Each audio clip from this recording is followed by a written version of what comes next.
સુરતમાં વિયરકમ કોઝવે દિવાળી બાદ બંધ છે। રાંદેર અને સિંગણપોરને જોડતો કોઝવે બંધ કરવામાં આવ્યો છે। ઓગસ્ટમાં માત્ર તે 14 દિવસ માટે જ ખોલાયો હતો। પાણીની આવક વધતા કોઝવે બંધ કરાયો હતો। કોઝવે 6 મીટરથી નીચે જશે ત્યારે ફરીથી ખોલવામાં આવશે। કોઝવે બંધ રહેતા રાંદેર સિંગણપોરના લોકોને હાલાકી પડી રહી છે અને 7 કિલોમીટર વધુ અંતર કાપવા તેઓ મજબૂર બન્યા છે।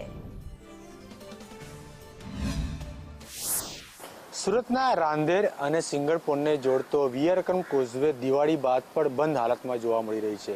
તમે સીધા દ્રશ્યો જોઈ શકો છો કે ઓગસ્ટ મહિનામાં આ જ વિયરકમ કોઝવે જે છે તે માત્ર 14 દિવસ માટે બંધ કરવામાં આવ્યો હતો, પરંતુ ફરી પાછી વરસાદી માહોલ ઉપરવાસમાં રહેતા પાણીની આવક ઉકાઈ ડેમમાં થઈ હતી, તેની ત્યાંથી પાણી છોડતા જે વિયરકમ કોઝવેની સપાટીમાં વધારો થતો ત્યાંથી તેને ફરી પાછી બંધ કરી દેવામાં આવ્યો હતો। ત્યારે આ વર્ષે વર્ષ 2025 માત્ર 132 દિવસ સુધી આ વિયરકમ કોઝવે બંધ છે।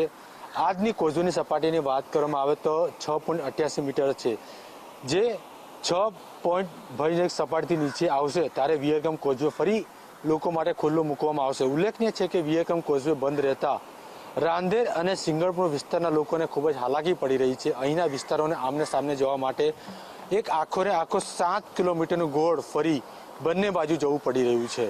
ત્યારે આ વિયરકમ કોઝવે હાલ પણ જે છે 6.88 મીટરે છે અને તેની ઉપરથી હાલ પણ પાણી જઈ રહ્યું છે।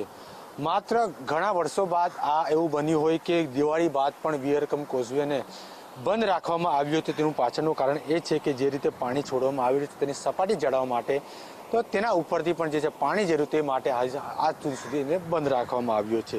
ચોમાસાની સિઝનમાં જે રીતે વરસાદ પડ્યો હતો, પ્રી મોન્સૂન એક્ટિવિટી હતી, તેના કારણે કોઝવે બંધ કરવામાં આવ્યો, ત્યારે આ દિન સુધી હવે દિવાળી બાદ પણ વિયરકમ કોઝવે બંધ રાખવામાં આવ્યો છે। 6.88 મીટર હાલ છે, 6 જે મીટર છે તેના નીચેથી આવશે ત્યારે વિયરકમ કોઝવે ખુલ્લો મૂકવામાં આવશે તેવું તંત્ર દ્વારા હાલ જણાવવામાં આવી રહ્યું છે। કેમેરામેન ભૂષણ ચૌધરી સાથે જયેન્દ્ર પાંડે, સંદેશ ન્યૂઝ।